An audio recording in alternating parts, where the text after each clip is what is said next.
Erev Tov, alors, Teilim 72. Ce soir, bien sûr, cette semaine, on ne pourra pas commencer le Shiur sans mentionner le départ du Gadol Hador, Rav Gershon Edelstein, un Rav de 100 ans, qui nous a quitté ce monde d'une grande, grande ferveur en Torah, et qui était une image de shalom, d'éducation et d'amour de Am Israël, alors qu'il prie chez Akadosh Baruch Hu, et qui nous demande à combien il voit, à combien on est loin, et combien on a besoin de Mashiach, et que Akadosh Baruch Hu, il écoute cette effila, et qui nous amène la Geoula Shelema Bimera Beyamenu. Teilim 72, ouais, il est bien de le dire à une personne qui a peur de perdre son argent. Les gens y pensent souvent que quand on est riche, c'est pour la vie. Seulement, l'argent, elle vient et elle part. Quand ça va, c'est bien, mais quand ça part, ça va pas toujours bien. Alors, dire le Teilim 72 pour qu'Akadosh Baruch Hu, il nous garde notre argent et nos biens. Le Teilim 72, il est aussi quand vous allez devoir vous présenter devant quelqu'un. Imaginez-vous, quelqu'un il doit aller devant un ministre, devant un roi, devant toute personne qui est d'autorité. Alors en disant ce Teilim, il aura de la grâce et de la bonté et de la pitié, et que Akadosh Baruch Hu, il va lui donner ce qu'il a besoin et pourquoi il y aille. Alors le Teilim, il commence les Shlomo Elohim Mishpatecha. Ashlomo Elohim, c'est la rigueur, Mishpatecha, c'est ta loi. Qui a écrit ce Teilim? Il y a déjà une discussion à savoir qui a écrit ce Teilim. David Ameler, il écrit et il dit que le Teilim, il a été écrit par David Ameler. Pour que David Ameler, il savait que son fils, il allait être roi. Alors David Ameler, il a écrit ce Teilim pour plaider à Kadosh Baruch Hu que Shlomo soit un bon roi. Et tout le misement du Teilim sera expliqué d'après Rashi, d'après cela. Le Ibn Ezra, il dit que ça, c'était pas une prière, mais en vérité, c'était une prophétie. Ce sont tout ce qui va arriver au roi Salomon, au roi Shlomo. David Ameler, il a prophétisé ce qui est arrivé. D'après certains, Behemet, ce Teilim, il a été écrit par Shlomo Ameler lui-même, et David Ameler, il a rentré dans Teilim. Comme on avait déjà vu au début, que David Ameler, il a rentré dans Teilim plusieurs compositeurs de Teilim, et un d'entre eux, c'est Shlomo. Alors le pasuk qui dit, Lishlomo, comme on a vu les David Maskil, alors Lishlomo Elohim Mishpatecha, que David Ameler, que Shlomo Ameler lui-même, il a prié pour Akadosh Baruch Hu. Alors qu'est-ce que ça veut dire Lishlomo Elohim Mishpatecha? Shlomo Ameler, ou David il a prophétisé, ou David il a prié pour que Shlomo Ameler. Qu'est-ce que ça veut dire Elohim Mishpatecha la Melech? Que Akadosh Baruch Hu, il donne de la justice Mishpat au roi, et Vetzitkatecha est ta bonté, les Ben Melech. Qu'est-ce que ça veut dire que la bonté, elle va être au fils du roi? Alors, le Rav Yaakov Edelstein, il explique et il dit, on sait que David Amelech, il dit, les Shlomo Elohim Mishpatecha le Melech. Donc, Shlomo Amelech, il demande que la justice, elle soit au roi. Mais au Ben Melech, qui est Shlomo Amelech, alors donne une tzedaka. Ça veut dire que David Amelech ou Shlomo, il prie pour lui et il demande que donne-moi à mon père, peut-être ça a été juste, tu as fait un peu de rigueur, mais avec moi ou avec mon fils, tout dépend d'après l'explication. Alors tzidkatecha, que ça soit Behemet, que Kadosh Baruch Hu, il donne de la bonté à David Amelech de la tzedaka. De Pasuk Bet, il écrit et dit Yadin Amecha Betzedek, que tu juges ton peuple avec justice, Ve'aniecha Bemishpat, et les pauvres, que tu leur donnes avec la loi. Qu'est-ce que ça veut dire? Pourquoi David Ameler ou Shlomo, il a dit Yadin Amecha Betzedek, que tu vas juger ton peuple avec Tzedek, et Aniecha Bamishpat. Quelle est la différence entre les deux? Alors pour comprendre cela, on va comprendre un passouk dans Shmuel. Dans Shmuel, c'est écrit dans le passouk Perekret, chapitre 8, verset 15. Vayi David ose mishpat utzdaka lechol amo. Le passouk qui dit que David Amelech, il faisait du mishpat, de la justice et de la tzedaka et de la bonté, les chol amo à tout le monde. La Gemara, dans Masechet Sanhedrin, elle demande, Daf Vav 6b, Vav Amud Bet, la Gemara elle demande quelle différence il y a entre Mishpat et Tzedaka. La Gemara elle dit Mishpat, c'est celui qui fait de la justice d'après la loi. Celui qui est chayav, celui qui est patour. Ça veut dire faire exactement ce que tu dois faire. C'est quoi la Tzedaka? La Gemara dit Tzedaka vient du mot Tzedek, vient du mot Tzedaka, charité. Ça veut dire que des fois, il ne faut pas faire les choses à la rigueur. Il faut faire l'ifni meshurat adin. Il faut faire des fois un petit peu différemment. Qu'est-ce que ça veut dire? Ça veut dire que des fois, par exemple, on va un peu débattre ce sujet-là, mais des fois, il y a des personnes qu'il faut leur demander exactement ce qu'il faut faire. Il y en a d'autres qu'il faut demander plus. Exemple, il y a des gens, un homme, il vient, il commence à faire la teshuva. Tu commences pas avec toutes les chumrot et toutes les ajouts. Tu lui donnes la halakha spécifique. Un homme qui est déjà plus dans la Torah, alors tu vas lui demander, tu sais, c'est vrai que c'est permis, seulement il faut que tu en fasses plus. Pareil dans la charité, dans les halachot.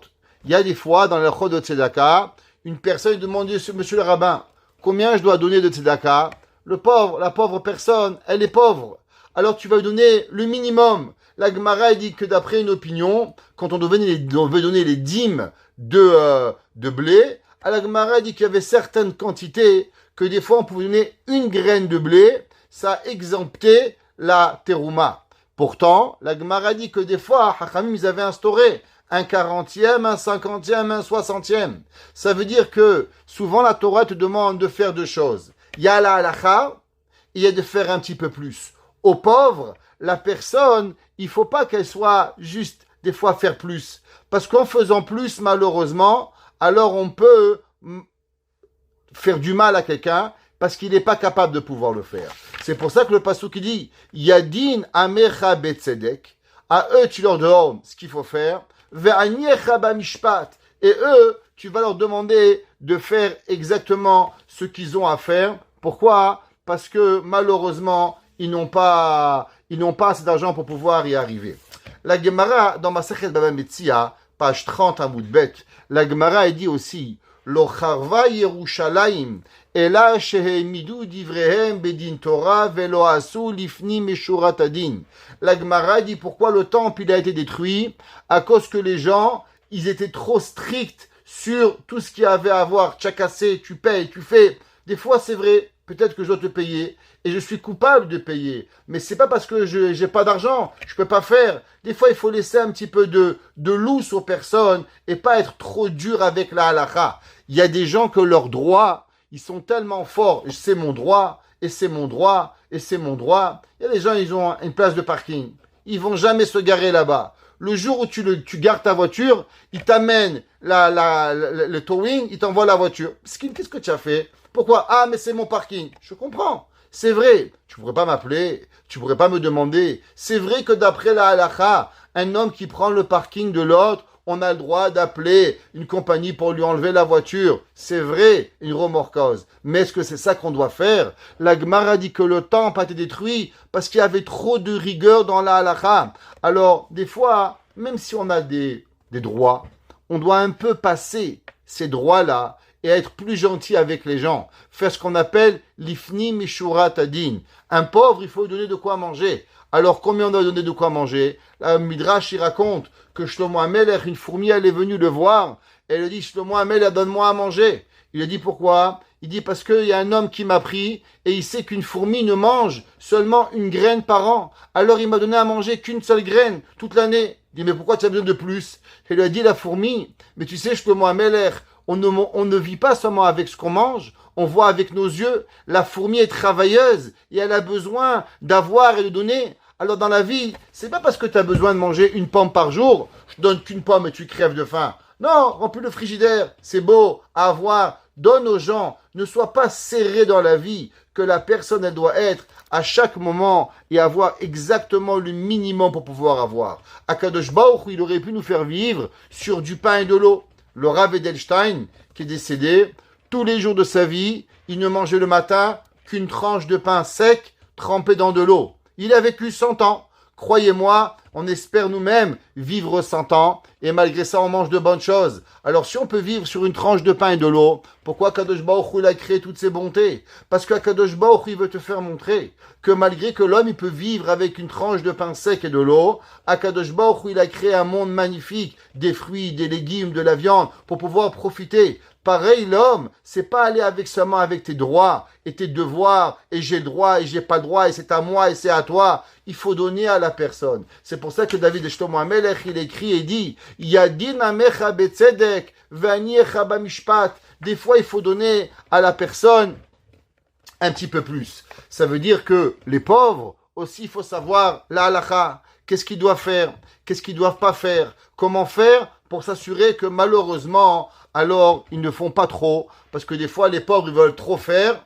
Alors après, ça leur crée des problèmes et des problèmes de parnassa. On avait commencé le cours. Vous savez, mesdames, aujourd'hui, Baruch Hashem, on est au mois de juin et on a 24 ans de Shiur. Baruch Hashem qui est là. Quand on avait commencé ce cours, on avait fait une règle, qu'on avait droit seulement à un gâteau et un café. C'est tout. Pourquoi? Parce qu'on ne voulait pas que ça parte en sucette. Et on a mangé le gâteau à la banane et au chocolat de Madame Dayan pendant des années. En tout cas, les Bachourim, ils regrettent ce gâteau. Depuis longtemps, ils l'ont pas mangé. En tout cas, il arrête que quoi? Que on a mis une règle. Parce que sinon, chacun, il allait faire et après, malheureusement, le cours, il n'aurait pas tenu. Et on a pu tenir à cause qu'on avait cette règle. Des fois, il faut savoir faire les choses petites pour pouvoir que ça grandisse. Et Baruch Hashem, on est 24 années plus tard avec toujours assiduité de ce shiur grâce à vous, à mesdames et maintenant messieurs qui sont avec nous. Donc c'est ce qu'on appelle va'anyecha ba mishpat. Qu'est-ce que ça veut dire mishpatecha lemelerten? Il dit que David Rashi l'explique et il dit que les mishpatim, ce sont les halachot et les lois que Akadosh Baruch Hu il a donné. Le Radak, à l'inverse, il explique et il dit qu'est-ce que ça veut dire? Il dit beddin em kevulim, que eux ils comprennent. Qu'est-ce que ça veut dire? La justice. Exemple, et il dit, qu'est-ce qui se passe si un homme, il a volé, par exemple? Un homme, il a volé $1. Pourquoi il a volé $1? Il a volé un pain. Il a volé un pain parce qu'il a faim. La Torah, qu'est-ce qu'elle donne la Torah comme punition à un homme qui a volé un pain?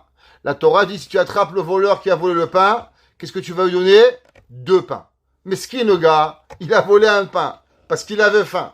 Et maintenant, toi, tu es venu, tu le rends et tu le fais payer double pain. D'où tu veux, il n'avait pas de quoi payer un pain. Comment tu veux maintenant qu'il va te payer 2 pains? C'est impossible. Maintenant, on va réfléchir. Qu'est-ce que ça représente 2 pains pour un pauvre? 2 pains pour un pauvre, c'est une fortune. Il n'a pas de quoi manger.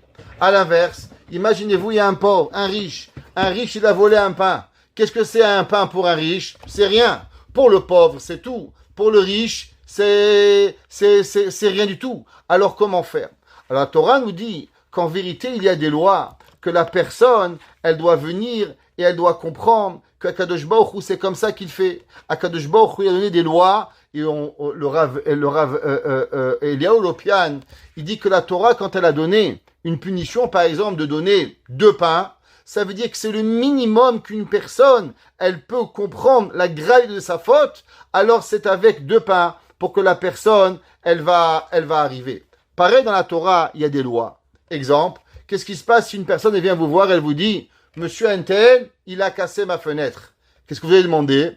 Est-ce que tu as des témoins? Il dit, non, j'ai pas de témoins, mais je suis pas menteur. Il dit, monsieur, je te crois que tu n'es pas menteur. Mais si tu n'as pas de témoins, je peux pas te croire. Et tu sais, c'était qui mon grand-père? Mon grand-père, c'est Baba Salé. Vous allez dire quoi? Même si Baba Salé, lui-même, il vient au Beddin et il dit qu'il a vu un homme qui a cassé une fenêtre, je ne peux pas le rendre chayav. La Torah a des lois. Et ces lois-là, on ne peut pas les changer. Tu veux payer, tu veux dire qu'un tel, il a fait quelque chose, il y a une règle à respecter pour pouvoir que la personne, elle puisse recevoir. Seulement, ça c'est l'humain. L'humain, Behemet, lui, il est automatiquement avec certaines règles, que ces règles-là, elles lui sont données par Akadosh Baruch Hu. Mais, il faut savoir qu'Akadosh Baruch Hu, il y a d'autres règles. L'ishlomo Elohim mishpatecha lemeler. Qu'est-ce que ça veut dire? Vous savez que Akadosh Baruch Hu, on va reprendre cet exemple. Un homme, il a volé un pain à un riche. Qu'est-ce que c'est une tranche de pain à un riche? C'est rien. Imaginez-vous maintenant qu'un riche, il vole une pomme à un pauvre. Qu'est-ce que c'est? Il lui a volé, vous pouvez même pas imaginer. Chez nous, dans la Torah, on va le faire payer seulement une pomme, seulement une tranche de pain, ou 2 tranches on l'attrape. Mais qu'est-ce que Akadosh Baruch Hu va le faire payer? Akadosh Baruch Hu, il va pas lui faire payer une pomme. Akadosh Baruch Hu, il va regarder les conséquences qu'il a eues. Exemple, imaginez-vous un homme, il avait 8 enfants. Il avait 8 tranches de pain. Et maintenant, chaque enfant devait manger une tranche de pain pour survivre. Et maintenant, on a volé à un enfant une tranche de pain. Il y a un enfant qui est mort. Nous, la Torah, on ne peut pas condamner à mort l'homme qui a volé une tranche de pain. Après tout, il est seulement chayav de quoi? D'une tranche de pain. Mais Akadosh Baruch Hu, qu'est-ce qu'il va le juger? Akadosh Baruch Hu, il ne va pas le juger par rapport à avoir volé une pomme. Akadosh Baruch Hu, il va le juger d'avoir tué un homme. Et si vous comprenez ça, alors vous allez comprendre l'histoire suivante. Il y avait un jour le Rav Israël Mirlo. Le Rav Israël Mirlo, il était le grand rabbin d'Israël. Et quand il était grand rabbin d'Eretz Israël, il y a un homme qui est venu le voir. Il lui a dit, Kvod Harav, j'aimerais venir vous demander pardon. Il dit, pourquoi pardon? D'où je te connais? Il dit, je viens de Manchester, en Angleterre. Il dit, alors encore moins, pourquoi tu me demandes pardon? Je t'ai jamais vu. Il dit, oui, Rabbi, vous m'avez vu. Il dit, quand les deux, nous étions ensemble, nos parents se sont sauvés des nazis, Marchemam, alors vous étiez avec votre maman. Et votre maman, elle avait pris pour vous un sac de pommes. Et pendant une semaine, on était cachés, et vous mangez des pommes. Mais moi, je me suis sauvé sans père, sans mère, et j'avais très faim. Et un jour, pendant que vous dormiez, pendant que votre mère, elle n'était pas en train de dormir, elle n'était pas en train de regarder, elle dormait, j'ai pris une pomme et j'ai mangé une pomme. Je vous ai volé une pomme. Alors, aujourd'hui, je viens vous demander pardon. Ça fait 50 ans que j'ai sur le cœur que j'ai volé à un homme une pomme et je lui demande pardon. Comme ça qu'il a raconté le Rav Israël Mirlo. Au moment où j'ai écouté cette histoire, je me suis posé la question, mais pourquoi demander pardon? Après tout, la halakha, elle est qu'un homme qui est en danger de mort, il a le droit de voler. Donc, puisqu'il a le droit de voler, alors pourquoi il a demandé pardon qu'il a volé une pomme? Après tout, d'après la halakha, il avait le droit de voler la pomme. Donc, s'il avait le droit de voler la pomme, alors automatiquement, pourquoi demander pardon qu'il a volé une pomme? D'après ce qu'il explique le Rav Edelstein ici, c'est qu'en vérité, il y a le droit de voler une pomme, mais tu n'as pas le droit de voler la vie. Qu'est-ce que ça veut dire? Ça veut dire à un homme riche, tu viens à la maison, tu lui voles une pomme, tu lui as volé une pomme. Tu lui as volé un fruit, c'est pas important. Mais quand on est caché dans une grotte où des nazis qui veulent nous tuer et que je n'ai que des pommes à manger, qu'est-ce que ça représente une pomme? Une pomme, ça représente un jour de vie. Alors de quoi l'homme il a eu peur?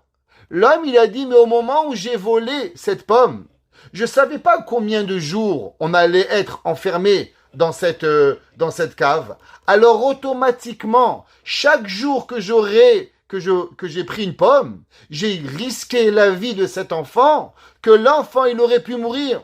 Et si l'enfant il serait mort parce qu'il y avait eu une pomme en moins, alors j'aurais été coupable d'avoir tué un enfant. Alors au moment où j'ai volé une pomme, j'ai pas volé une pomme, mais j'ai volé de la vie. Il y avait un jour un homme qui était très riche et qui gagnait et qui gâtait ses enfants d'une façon mirobolante. Il a acheté des voitures, il a acheté des maisons. Mais si vous vouliez le rendre fou, vous preniez un bout de pain et vous le mettez à la poubelle. Son gendre, le Rav Tabak, un jour il est parti le voir et lui a dit, Papi, Baruch Hashem, tu as des maisons, tu as des immeubles, tu as tout ce que tu veux. Tu peux m'expliquer pourquoi tu deviens fou quand on jette un bout de pain? Ça coûte $2 pour un pain au complet. Pourquoi tu deviens fou? Tu achètes des voitures à tes petits-enfants. Alors pourquoi tu deviens fou quand on jette un bout de pain? Et le vieux monsieur, le grand-père du Rav Tabak lui a dit, avec une voiture, on ne peut pas vivre. On a une vie ou on n'a pas de vie, avec ou sans voiture. Mais le pain, quand tu étais à Auschwitz, chaque jour de ta vie dépendait de ta tranche de pain. Alors quand on jette un bout de pain, on ne jette pas un bout de pain, on jette un jour de vie. De l'argent, j'en jette, mais de la vie, je n'en jette pas. Il dit Shlomo HaMelech, qu'est-ce que ça veut dire Elohim? Akadosh Baruch Hu Mishpatecha. Ça veut dire que Dieu, il juge pas par rapport à ce que toi tu crois une pomme ou pas une pomme. Akadosh Baruch Hu, il regarde quelle va être la conséquence de ton action. Ça veut dire, des fois, il y a un homme, il peut parler avec son ami, et il traîne, et il traîne. Et maintenant, on fume une cigarette, on boit un café, on raconte une blague, et le copain dit, mais c'est pas grave, viens, continue encore. Et on arrive à la maison, l'homme, la femme, le copain, l'enfant, qu'est-ce qui se passe? Il se fait crier, problème de shalom baïd, sa femme, elle est pas contente. Alors il dit, moi, ça va, c'était une blague. T'as raison, pour toi, c'est une blague. Mais la conséquence de ton retard, qu'est-ce qu'elle a fait? Elle a créé toutes des dégâts que tu pourras même pas compter. Akadosh Baruch Hu, il va pas te punir parce que tu es arrivé 5 minutes en retard avec ton copain. Akadosh Baruch Hu, il va calculer toutes les conséquences que tu as données à ton ami. Ça veut dire qu'Akadosh Baruch Hu, il dit Shlomo HaMelech, Elokim mishpatecha. Akadosh Baruch Hu, il fait la justice, pas par rapport à une pomme, par rapport aux conséquences de la pomme. Quand tu as volé la pomme, comment tu as volé la pomme, la Melech, seulement le roi, lui, il peut pas voir tout cela. Or, ten tzidketecha, à lui tu vas donner pour pouvoir arriver comme l'homme va arriver. Pareil, la Gemara, elle dit qu'en vérité, il y a dans la Torah 2 genres de voleurs. Il y a un voleur qui s'appelle Ganav, et il y a un voleur qui s'appelle Gazlan. Alors, souvent, si vous lisez la Torah, c'est marqué Lotignov et Lotigzol. Pourquoi la Torah, elle a 2 noms par rapport aux voleurs? Un voleur, c'est un voleur. Chez moi, quand j'étais petit, on me disait qui vole un œuf, vole un bœuf. Alors pourquoi il y a Ganav et il y a Gazlan? La Gemara dit que le Ganav, c'est celui qui vole en cachette. Ça veut dire rentre dans la maison quand on ne le voit pas et il vole. C'est quoi le Gazlan? Le Gazlan, c'est celui qui vole devant tout le monde. La Gemara dit pourquoi le Ganav, il est puni plus que le Gazlan? La Gemara, tu sais pourquoi? À cause que le Ganav, il a peur des gens, mais il n'a pas peur de Dieu. Ça veut dire, il dit, j'espère qu'on m'attrape pas, hein. J'espère que je pourrai demain remettre ma cravate et faire semblant que je suis un bon juif. Et Akadosh Baruch Hu, il t'a pas vu, tu crois voler? Donc le Ganav, qu'est-ce qu'il a? Lui, il a plus peur des gens qu'il a peur d'Akadosh Baruch Hu. La Gemara dans Masechet Baba Kama, page 79, elle dit, c'est pour ça que le Ganav, Akadosh Baruch Hu, il le punit. Beaucoup plus que le Gazlan. Le Gazlan, il a faim, mesquin, il rentre au magasin, il prend un pain, il sort. Akadosh Baruch Hu, les humains, au moins tu les as mis sur la même échelon. Alors le Gazlan, il est moins puni que le Ganav. On voit que Akadosh Baruch Hu, même comment l'homme, il vole, alors Akadosh Baruch Hu, il en prend compte, à savoir est-ce que tu as pensé à moi, ou tu n'as pas pensé à moi, pour pouvoir voir. Et c'est ça que Shlomo HaMelech, il écrit, et il dit que Akadosh Baruch Hu, Behemet, il a 2 façons de vivre. Il a 2 façons de pouvoir voir. Vous savez que il y a une fameuse question et une fameuse histoire. Vous savez que David HaMelech, il s'est marié avec Bathsheba. Quand il est parti avec Bathsheba, alors on avait déjà raconté l'histoire avec Uriah Hitti. Uriah Hitti, il était encore marié, et David, il l'a envoyé au front, et Uriah, il est mort. Alors, David HaMelech, il a été puni. Après que Uriah, il est mort, il est venu le voir, le Nathan Hanavi. Le prophète Nathan est venu chez David. Il dit, David, j'ai une petite question pour toi. Il y avait un jour un homme, il avait plein de brebis, il avait des étables, plein d'animaux. Il avait un voisin, que le voisin, il était pauvre, il avait une petite brebis, un petit mouton. Et un jour, des invités sont venus chez l'homme riche. Alors l'homme riche, il est allé chez le pauvre et il a volé la brebis et il a mangé. Quelle est la punition de cet homme riche? Shlomo HaMelech, il est venu, il lui a dit Ben Mavet, il est coupable de mort. A priori, on ne comprend pas cette histoire. Pourquoi on ne comprend pas cette histoire? Parce que David HaMelech, il était aussi un Bedin, c'était un juge rabbinique. La première question qu'il aurait dû demander à Nathan, dis-moi Nathan, comment tu sais qu'il a volé? Est-ce que tu as vu des témoins? Est-ce que tu as vu qu'est-ce qui s'est passé? Est-ce qu'il a volé en journée? Est-ce qu'il a volé la nuit? Et je vous pose une question. Depuis quand un homme, il est coupable de mort quand il a volé? Ça, c'est dans la charia. Dans la Torah, tu as volé, tu rembourses. Pourquoi David HaMelech, il a allé contre la halakha et il a dit Ben Mavet? Et David HaMelech, il lui a dit, il est coupable de mort. Depuis quand un roi ou une halacha, elle peut tuer un homme qui a volé. On n'a pas le droit de voler. Vous savez, il y a une grande discussion. Souvent, les gens, quand un homme il vole, par exemple, ça arrive, dans notre communauté, des fois, ça arrive des gens qui volent. Alors, les gens parlent, et qu'est-ce qu'ils font? Mesquine, il le tue. Il part de sa femme, il part de ses enfants, et le pauvre, avant même qu'il est sorti, on l'a éclaté, il est mort et enterré. D'après la halakha, on n'a pas le droit de faire ça. Pourquoi? Parce qu'un homme, il a volé, de quoi il est coupable? Juste de rendre l'argent qu'il a rendu, qu'il a volé. Point à la ligne. Tu as rendu, tu as volé 1 000 $, 1 million, 10 millions. Tu rends ce que tu as, la Avera n'existe plus. Alors pourquoi David Amelech, il a dit qui ben mavetu? Parce qu'il est coupable de mort. La réponse, il dit, Chachamim, ils expliquent et ils disent qu'en vérité, pourquoi Nathan, il n'est pas parti chez le Beddin? Pourquoi Nathan, il est parti chez David? David Amelech, il s'est posé la question, mais qu'est-ce qu'il veut de chez moi, Nathan? Après tout, s'il a un problème juridique, il aurait dû aller au Beddin, il doit aller au tribunal rabbinique, et le tribunal rabbinique, il va lui régler son problème. Alors, quelle est la raison pourquoi David Amelech, pourquoi Nathan, il est venu chez David? David, il a compris un secret, qu'il y a en vrai dans ce bas monde une personne qui a le droit de juger comme Akadosh Baruch Hu. La même façon que Akadosh Baruch Hu, il juge, pas par rapport à l'action, mais par rapport aux conséquences de l'action. Pareil, le Melech, quand lui, il va juger la personne du fait que le roi, il a le droit de vie ou de mort sur tout le monde. La Gemara dit que le roi, il peut tuer qui il a envie. Som tasim alech hamelech. Alors David Amelech, il a compris que Nathan, parce que normalement, il aurait dû avoir 3 dayanim avec David. Pourquoi Nathan il est venu chez David tout seul? Ça veut dire qu'il lui a demandé de pas juger à travers les lois de la Torah, mais de juger Kaviachol, si on pourrait dire, de la même façon que Akadosh Baruch Hu, il va juger. De la même façon que Akadosh Baruch Hu, quand il va voir que tu voles une brebis à un pauvre, qu'est-ce que tu as fait? Tu lui as pas volé sa brebis, alors tu lui as volé sa vie. Alors David Amelech, il a dit, si Nathan il est venu me voir, c'est qu'il veut que moi, Béhémet, je juge pas d'après les règles de la Torah. Je juge d'après les règles de conséquences comme Akadosh Baruch Hu. Ça veut dire que l'homme, en vérité, le Melech, il a le droit de faire ce que Akadosh Baruch Hu il fait. Aval Melech, qui va chez la Melech, yesh reshut ladun kedine shamaim.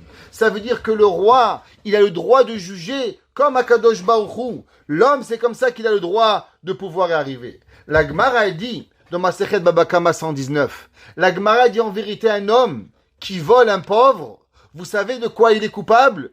Il est coupable de mort. Ah, alors pourquoi on ne le tue pas? La Gemara dit parce que nous on ne peut pas le tuer. Mais Akadosh Baruch Hu Behemet, lui Behemet, il va le juger et il va le tuer parce qu'il a volé un pauvre. Pareil, la Gemara elle nous enseigne. Par exemple, si un homme qui est dans le froid, il a crevé son pneu, et l'homme il passe, il s'arrête pas de lui, et l'homme il est mort de froid, qu'est-ce qui va se passer? Alors on est coupable du lave, de l'interdit. Al ta'amod bedam reacha.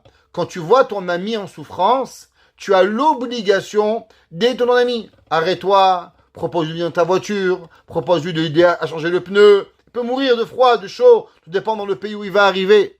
Mais non, s'il n'a pas fait cela, alors il n'est pas coupable de rien après la Torah. Pourquoi? À cause que l'action, il n'a pas fait une action. J'ai pas sauvé la personne, mais je l'ai pas tué. J'ai laissé dans moins 50 sous une tempête de neige. Ça va, mais j'ai pas tué la personne. La Torah nous dit que comme tu as pas actionné la Avera, alors tu n'es pas coupable de la Avera. Mais ça change pas que Akadosh Baruch Hu, quand l'homme Dieu il va juger la personne, il va juger la personne comme si que Béhémet tu as tué la personne. Parce que quand tu ne viens pas en aide à ton frère, à ta sœur qui en ont besoin, alors tu es ouvert sur le lave de l'Otamod Bedam Reacha, et sur ça Béhémet, Akadosh Baruch Hu, il va punir l'homme. C'est pour ça que c'est marqué dans Divrei Hayamim. Si vous regardez dans Divrei Hayamim, c'est marqué Vayashev Shelomo, Vayeshev Shelomo, Al Kisei Hashem. C'est marqué que Dieu, que Shlomo HaMelech, il s'est assis sur le trône de Dieu. Qu'est-ce que ça veut dire que Shlomo HaMelech, il s'est assis sur le trône de Dieu? Est-ce qu'un homme, il peut s'asseoir sur le trône de Akadosh Baruch Hu? Dans Daniel, c'est marqué, dans Daniel, le prophète, c'est marqué, car c'est Shavivin Denura. Qu'est-ce qu'elle est la chaise de Dieu? Le trône de Dieu, il est en feu. Alors si le trône de Dieu, il est en feu, comment c'est possible que d'Ivrei Yamim, il s'est marqué, Shmuel Navi, il a écrit que Shlomo HaMelech, il a été assis sur le trône de Dieu. Et l'explication, elle est comme on m'a donné. Ça veut dire que Shlomo HaMelech, il a eu une sagesse tellement grande que Shlomo HaMelech, il comprenait, à travers les récits qu'on lui donnait, non seulement qu'il a volé un pain, mais est-ce qu'il a volé une vie? Quelle a été la conséquence du pain? Et Shlomo HaMelech, il jugeait par rapport à ce que Akadosh Baruch Hu, il aurait jugé, de la même façon et de la même sévérité que Akadosh Baruch Hu, il regarde l'action. Shlomo HaMelech, il était capable de comprendre toutes les conséquences qui arrivaient à l'homme, et à travers cela, alors, Shlomo HaMelech, il jugeait. Tout le monde connaît la fameuse histoire de Shlomo HaMelech avec les deux enfants.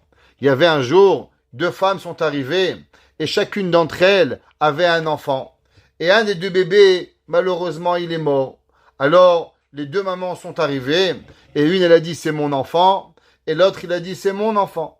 Alors, Shlomo HaMelech, il a dit, qu'est-ce qu'on va faire? Shlomo HaMelech, il avait 13 ans, et Shlomo HaMelech, il a dit, de la même façon qu'on a deux yeux, alors on peut voir avec chacun des yeux. De la même façon qu'on a deux mains, alors on peut bouger les deux mains, pas synchronisées. On peut bouger une en haut, une en bas. Donc les deux mains sont indépendantes. Alors on va prendre le bébé et on va le couper en deux. Une, on va le mettre à droite et on va le mettre à gauche. C'est marqué dans le Midrash qu'à ce moment-là, les Chachamim, ils ont dit, mais il est fou ce roi. Qu'est-ce qu'on a nommé un roi qui s'appelle Shlomo HaMelech? Lui, il est normal. Lui, il est Chacham. C'est le roi le plus débile du monde. Qui sait qui va venir parce qu'on a un problème à qui il appartient le bébé? Alors on va couper le bébé.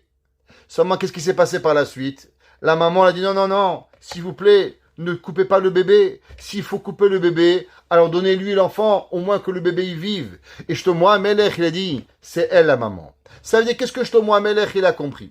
Shlomo HaMelech, il a compris qu'en vérité, ici, la question, elle venait d'une douleur. La question, elle voulait d'une peine. Chaque maman, elle avait envie d'avoir un bébé dans ses bras.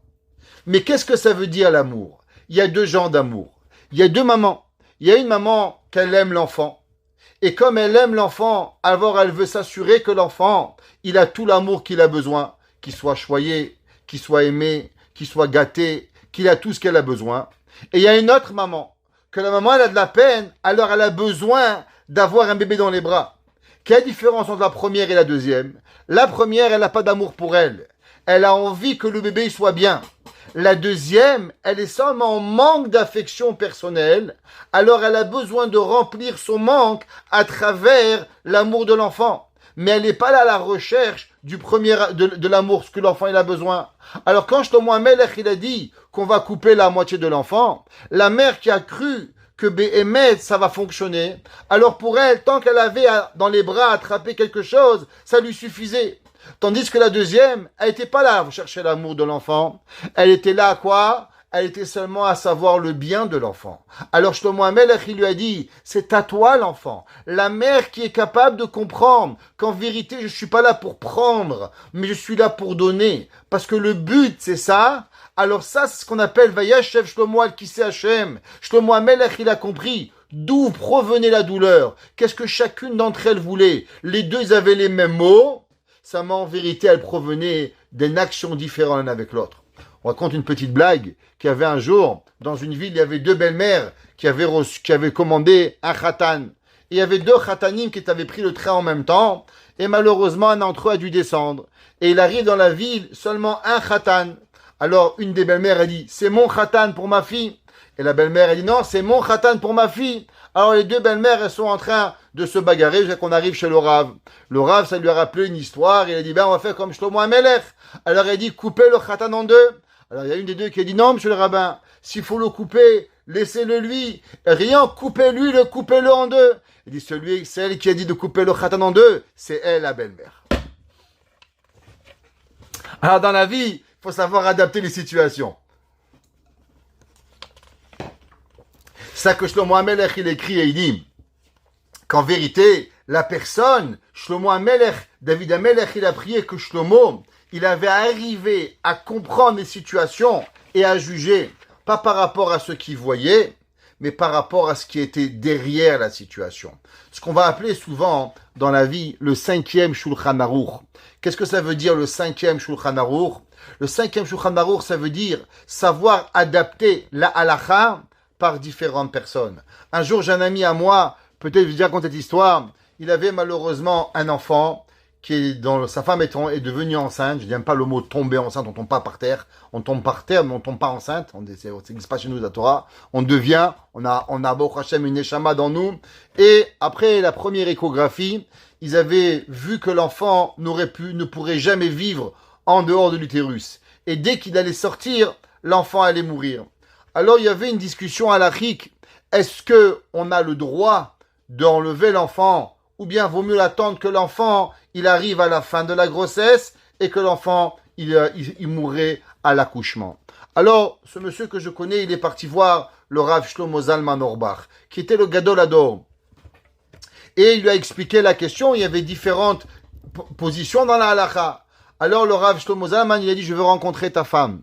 Alors il est arrivé, et le Rav Shlomo Zalman lui a offert un thé, il s'est assis avec elle, il lui a demandé comment ça va, d'où elle vient, si elle a, et pendant 1 heure, il parlait de tout et de rien, qui avait rien à voir avec le sujet. À la fin, le Rav, il a dit, ok, au revoir, je vous donnerai ma réponse. L'Avrech était un peu choqué. Il aurait pensé que le Rav, il aurait débattu avec eux de la question, mais il n'avait pas l'air de poser des questions qui étaient du tout appropriées. Le lendemain, le Rav, il appelle et lui a dit, je sens que ta femme, elle est capable de porter le bébé à 9 mois, alors garde le bébé. Ça veut dire que quoi? Que le Rav, il n'a pas tranché, oui ou non. Une femme, un enfant, c'est pas un sujet, c'est une vie. Ça veut dire pour pouvoir trancher la halakha, le Rav, il a senti la personne. Comment elle est, psychologiquement, affectivement, comment ils sont cette famille, comment ils sont le couple. Ça, c'est ce que l'appelle la Torah. Shlomo HaMelech, David HaMelech et Shlomo HaMelech, ils priaient. Et ils disent, tu sais quoi, qu'en vérité, li Shlomo, Elohim mishpatecha lamelech. Ça veut dire qu'il y a des personnes sur terre qu'en vérité, c'est pas seulement le blanc et le noir. C'est de savoir, et toute notre vie, on doit essayer de comprendre. Est-ce que j'ai le droit? Est-ce que j'ai pas le droit? Même que j'ai le droit, quelle est ma conséquence à avoir? Est-ce qu'elle va être bonne? Elle va être mauvaise. Parce que l'homme, il doit vivre avec sa conséquence. Quand l'homme, il a mangé la pomme dans la grotte avec le Rav Israël Mirlo, d'après la halakha, peut-être qu'il avait le droit. Parce que si tu regardes par rapport à la pomme, alors c'est qu'une pomme qu'il a volée. Mais si tu regardes par rapport à la vie, tu lui as enlevé 1 jour de vie, et ça, tu n'as pas le droit de lui enlever. Ça veut dire tout va dépendre comment toi, tu vas regarder la chose. Le pasuk Gimel écrit et dit, Yishu harim shalom.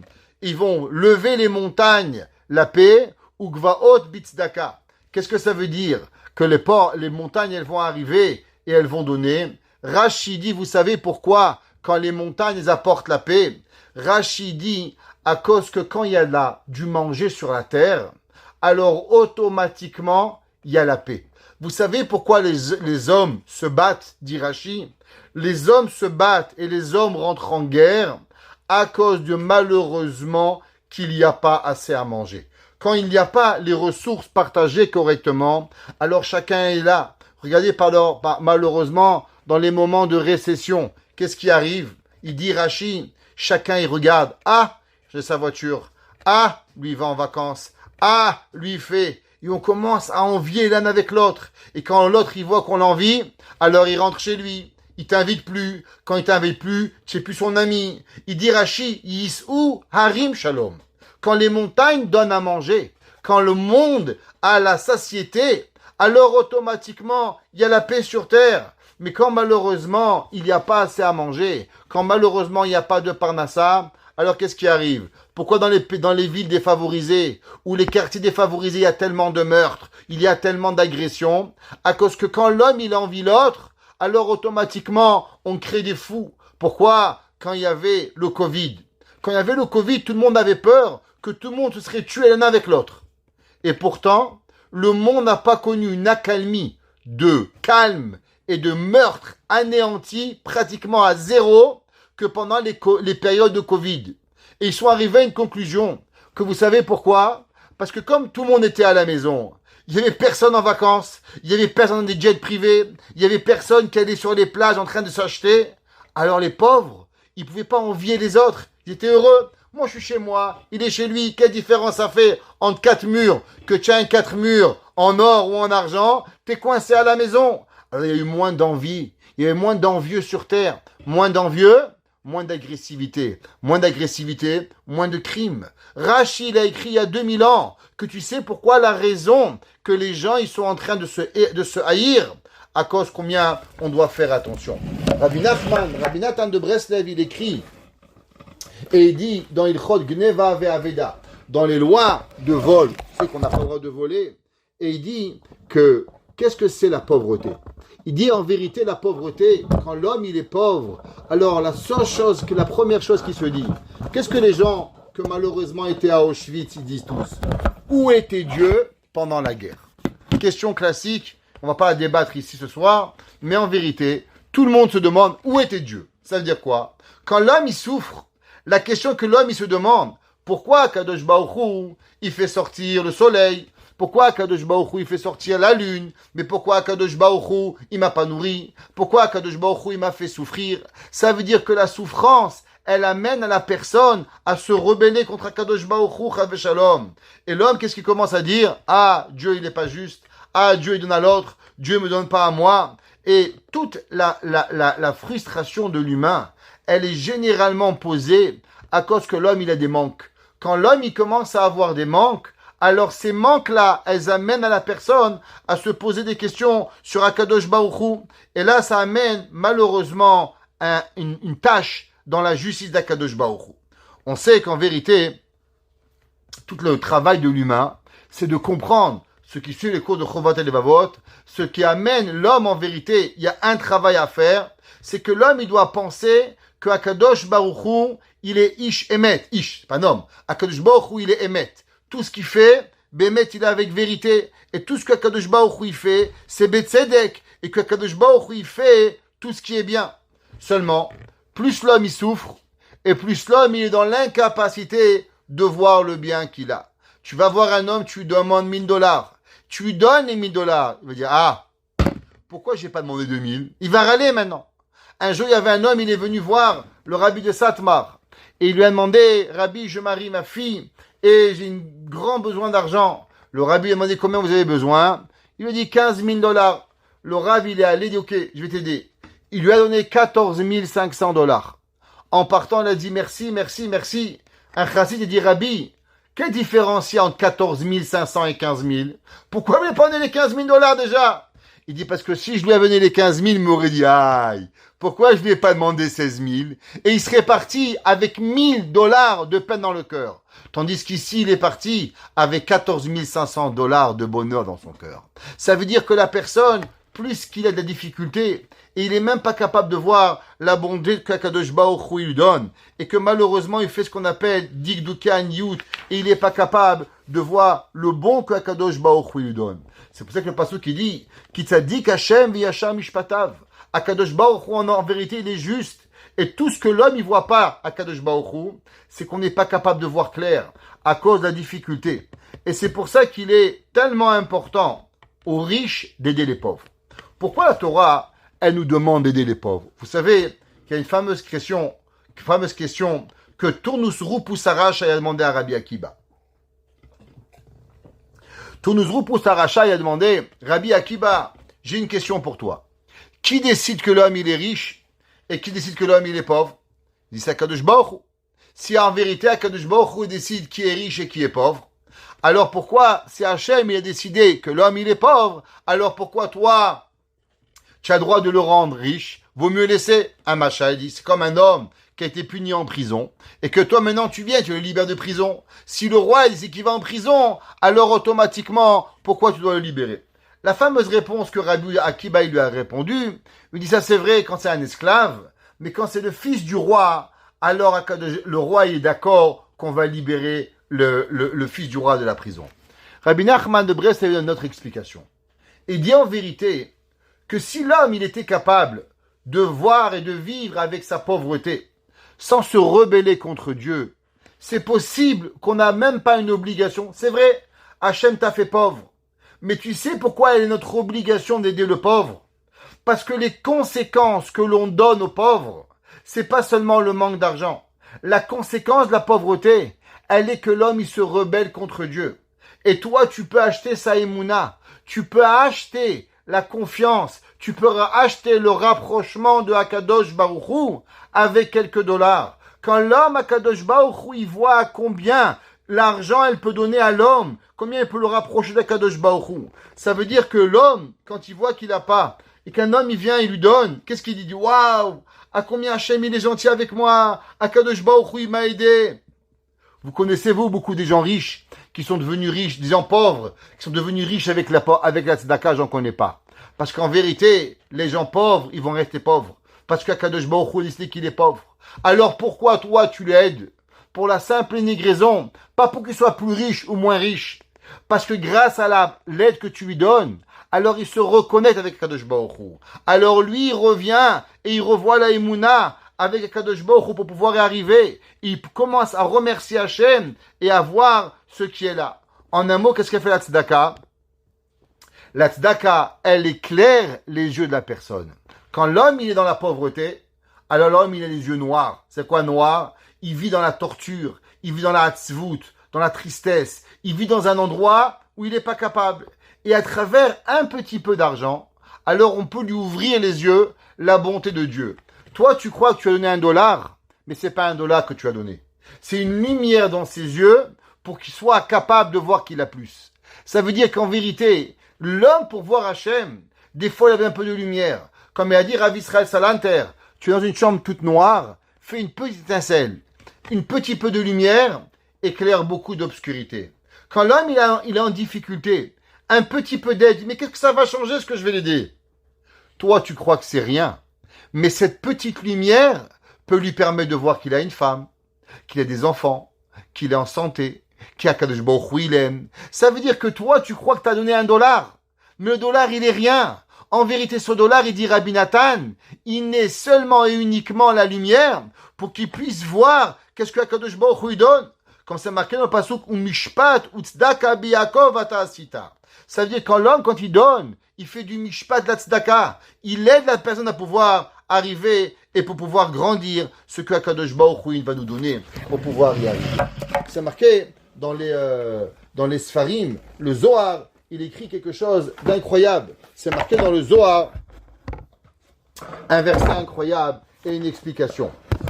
Avant cela, c'est marqué dans la fin de Teilim, dans le Teilim Yudzaïn, c'est marqué Yehi Shemo Leolam Nifne Shemesh Inon Shemo.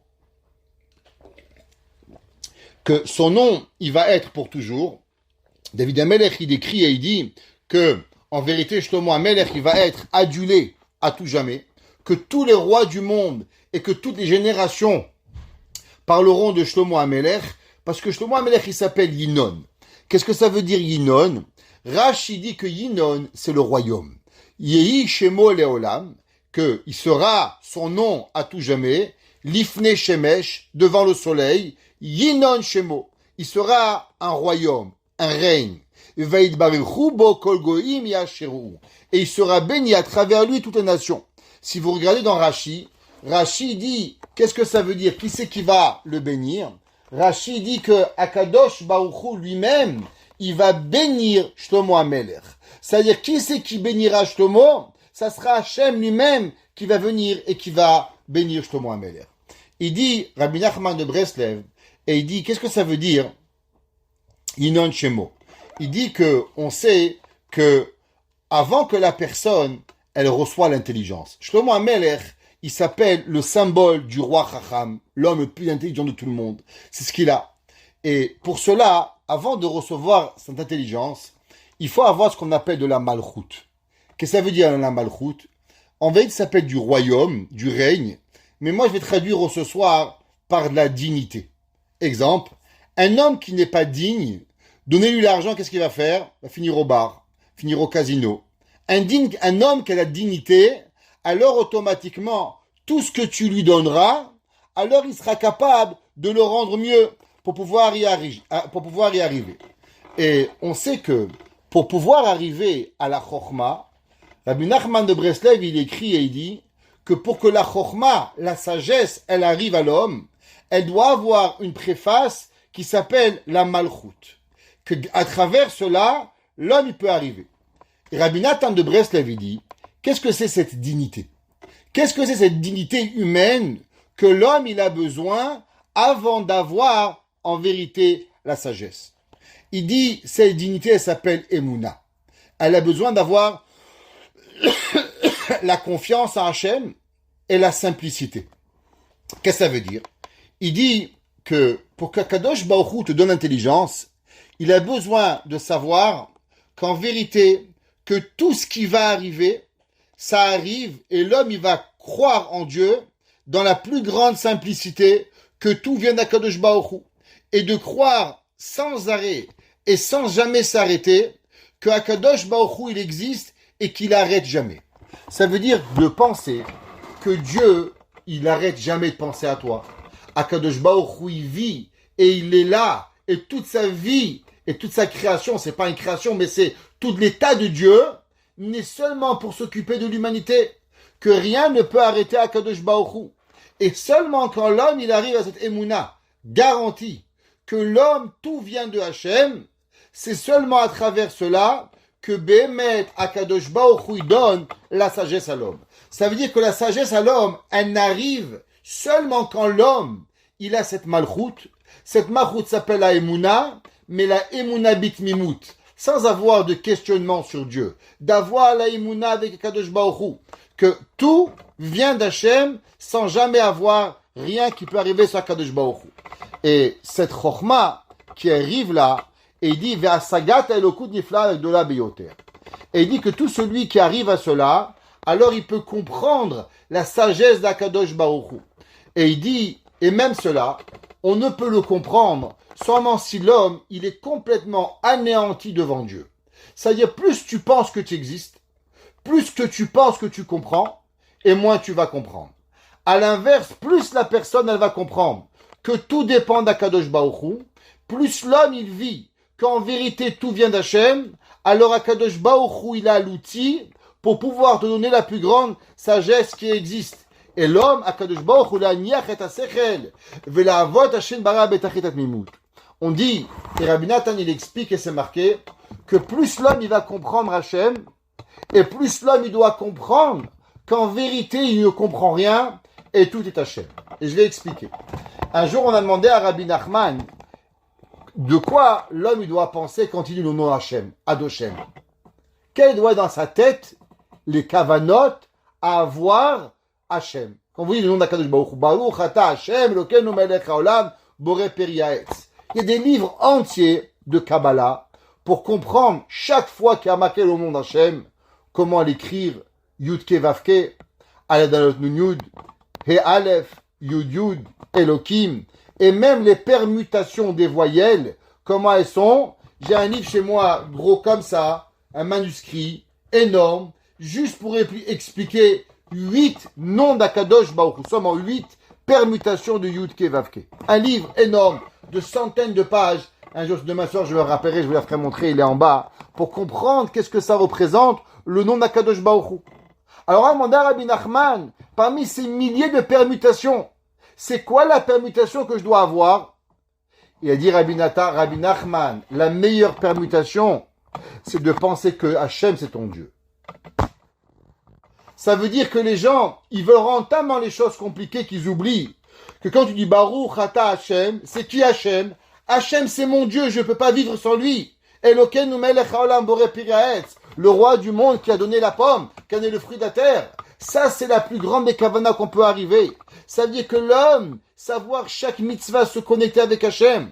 Et dit, Koar ze atzmo hu anak anu milemala, mikivan shenu banim Hachem Elokeinu. Et comment tu arrives même à savoir qu'Hachem il est Dieu? Il dit Rabbi Nathan que même que savoir qu'Hachem il est ton Dieu, c'est déjà un cadeau qu'Hachem il t'a donné. Ça veut dire que l'homme il doit savoir que tu arrives à cette conclusion que toi tu es rien et que Hachem c'est tout. C'est pas l'aboutissement de ta compréhension, c'est l'aboutissement d'un cadeau que Akadosh Baruch Hu il te donne, que tu arrives à comprendre qu'en vérité tout vient. Et ça, c'est ce qu'on appelle, en vérité, le royaume de Dieu. L'homme qui arrive à comprendre qu'il n'existe rien sans Hachem, ça, c'est ce qu'on appelle la séphira de Malchut. La séphira de Malchut, elle est quand l'homme il comprend qu'il n'y a rien sans Akadosh Baruch Hu. C'est pour ça qu'il dit le pasuk Yehi Shemo Leolam. De qui on parle? On parle d'Akadosh Baruch Hu. Le nom de Dieu, il est pour l'éternité. Yinon Shemo. Alors il est le royaume. Ouais. Et il dit c'est pour ça que l'homme, quand il arrive à la Malchut, alors il peut comprendre que Hachem il existe, que Akadosh Baruch Hu, chaque un de sa vie, il enlève de lui tout ce qui peut exister dans le principe de Apikorsut, Avodazara. Parce que si tu comprends que tout ce que tu réfléchis, il provient en vérité du royaume de Dieu, alors tu ne peux penser rien d'autre que Akadosh Baruch Hu, parce que Akadosh Baruch Hu, Behemet, c'est ça qu'en vérité Hachem lui donne pour pouvoir y arriver. Et il écrit le Zohar et il dit, qu'est-ce que ça veut dire le royaume de Dieu? Alors vous savez, le Zohar a été écrit il y a 2000 ans et il décrit le fils de Rabbi Shimon comme ça. Odama Rabbi Shimon.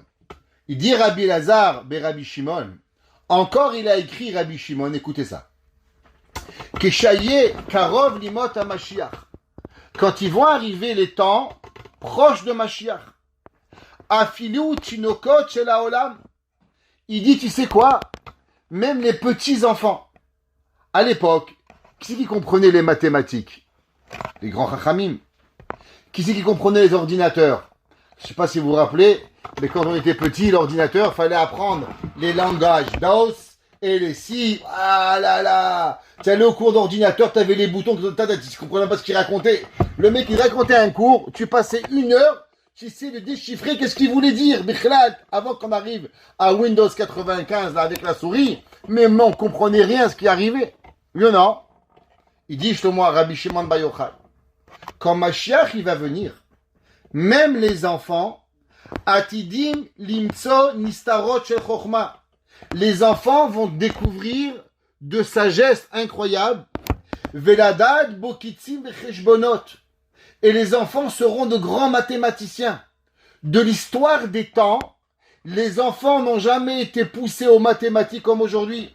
De partout, les enfants ils savent compter, ils comprennent les ordinateurs, ils comprennent les téléphones, ils savent faire des numéros. Mais attends, c'est pas possible. Nous, quand on était petits, on apprenait ça au secondaire 5. Eux, ils apprennent en grade 3, les pourcentages, les calculatrices. Ça avance. Il dit, Rabbi Shimon Bar Yochai dans le Zohar, Ubeotozman yidgale la kol.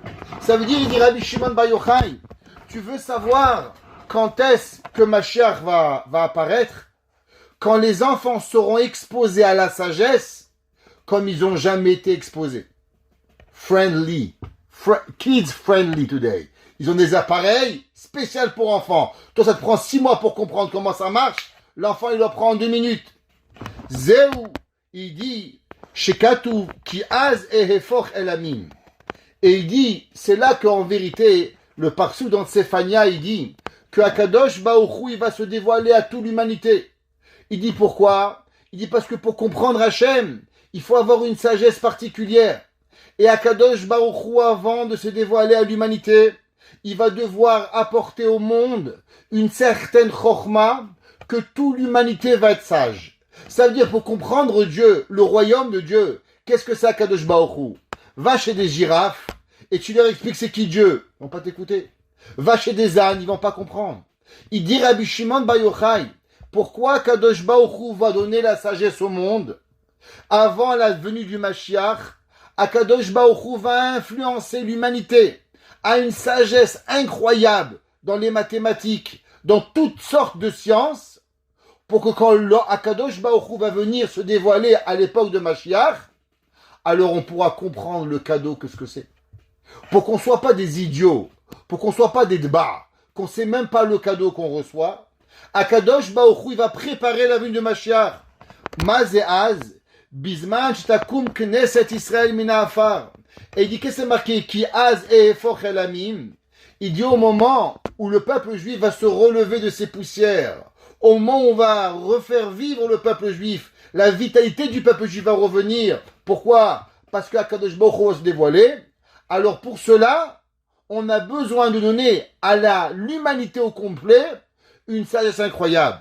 Viakim ota kadosh baruch hu, az efoch elanim safa berua likro kulam, beshem Hashem ulov doshechem echad. Il dit, le Zohar, que pour que Akadosh Baruch Hu, il soit capable de se dévoiler, que l'humanité comprenne ce que c'est Hachem, que l'humanité comprenne qu'est-ce que ça veut dire le royaume d'Akadosh Baruch Hu, de ne pas croire à des stupidités, on est obligé de prédire la venue des temps d'une sagesse incroyable que à ce moment-là, Akadosh Baruch Hu pourra se dévoiler. C'est-à-dire, si on se pose la question, pourquoi Shlomo Ameler, le plus grand roi du monde, il n'a pas fait un ordinateur? Pourquoi Shlomo Ameler, il n'a pas inventé un iPhone 18? Pourquoi il n'a pas fait un Samsung 38? Pourquoi il n'a pas inventé une Tesla? Si Shlomo Ameler était tellement intelligent, il dit le Zohar, en vérité Shlomo Ameler il pouvait. Ça ne c'est pas Shlomo Ameler le problème. Ça veut dire pour pouvoir arriver à Kadosh Baruch Hu, on doit avoir cette malchoute. C'est quoi cette malchoute? Cette malchoute, cette chokhma. Cette chokhma, elle vient quoi? À travers la simplicité, à travers comprendre ce que c'est Akadosh Baruch Hu. Alors Akadosh Baruch Hu, il influence à l'humanité cette préparation de ce dévoilement divin pour que tout le monde puisse dire un jour Vehaya bayamahu Hashem echad ushmo echad. Ça veut dire que pour pouvoir comprendre Dieu, il y a besoin d'une sagesse. Et c'est pour ça que Akadosh Baruch Hu, à la fin des temps, il va donner cette sagesse incroyable pour qu'en vérité, on puisse se préparer à Akadosh Baruch Hu et à pouvoir vivre avec Akadosh Baruch Hu. Et il dit le Zohar, et il dit, on finira magnifique, il dit, Rabbi Shimon Herim Yadav. Rabbi Shimon, il a levé ses mains, et comme ça qu'il a dit, Oy lemi shizdamen beotozman. Malheur à celui qui sera à la fin des temps. Et heureux la personne qui vivra à la fin des temps. Il dit, qu'est-ce que ça veut dire? Il dit, oh, il est Mishis Damen Botozman. Malheur à celui qui vivra à la fin des temps. Pourquoi? Mishum Shekeshiyavo Akadosh Baruch Hu Livkod et Ayala. Parce qu'au moment où Akadosh Baruch Hu il va faire venir le Mashiach, ce qu'on appelle la biche du Mashiach, Istakel Miem, il va regarder chacun de nous, il va nous juger, tac, toi, paf, pif, pouf, paf, on va prendre tous des baffes, ouais, Kol Echad Ve'echad, Ve'lo Yimatzeh Tzadik, et on ne pourra pas trouver un juste sur terre, Shekatu Ve'abid Ve'en Ozer, parce que le verset dans Yeshaya, il dit que Dieu, il va vouloir de l'aide des humains pour faire venir Mashiach, et il va pas trouver. Il dit au Zohar, pourquoi? Parce qu'il restera plus un tzadik sur terre. Vekam atzarot atzarot et Israël. Et il dit malheureusement, à combien de malheurs ils vont arriver au peuple juif? Ah, alors pourquoi heureux le temps du Mashiach? Il dit Mishum sheoto shiamol beoto zeman baemuna. Écoutez bien, tzadik on ne saura pas. On a oublié les tzadik. Mais ceux qui vont croire en Dieu, ceux qui vont aller avec la emuna, alors Yizke les Otod Or chez Simchat HaMelech. Il dit Rabbi Shimon ben Yochai, voilà, je t'offre un joker, une carte blanche. Tu veux voir Akadosh Baruch Hu à la fin des temps? T'as qu'une chose à faire. Une. Emouna. Celui qui croira en Dieu, avec une Emouna, sans discuter, tu prends des baffes, tu prends pas des baffes, le pneu il crève pas, t'as un travail, t'as pas de travail, t'es riche, t'es pauvre, c'est pas important. Emouna, Emouna, Emouna, Emouna. Alors, ve'az otozman katuv. Il dit le verset dans Zecharia. Utseratim kitzroch et hakesef. Ou bechantim kivchol et hazahav. Il dit à Kadosh Baruch Hu, ceux qui auront la Emouna, alors je vais les faire comme l'argent. Je vais faire un orfèvre de eux. Et je sortirai le bon dans eux. Et avec eux, j'apporterai Mashiach. Ça veut dire qu'en vérité, Akadosh Baruch Hu, il demande et dit Rabbi Shimon ben Yochai, après 2000 ans d'exil, on aura des réponses sur tous les péchés du monde. Allez le Shabbat, allez la Shonara, allez là, ce que tu as vu, ce que tu n'as pas vu.